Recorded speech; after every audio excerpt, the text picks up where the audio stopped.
Creamy chicken pasta. Take boneless chicken. Add salt. Paprika tikka masala. 2 TBS yogurt. 2 TBS hot sauce. Mix well and marinate for 1 hour. Then take a pan, add 1 teaspoon of oil and grill the chicken until it's well cooks.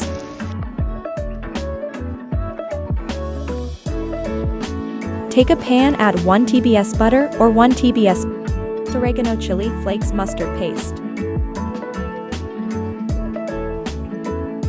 Mix well, add 4 slices of cheese, according to your taste. Next step, add oil into karahi. Add pickle jalapeno. Add 3 tomato puree. Well, combine until oil becomes separate. Add pasta water. Add pasta. Mix well. Serve, top with some chicken slices.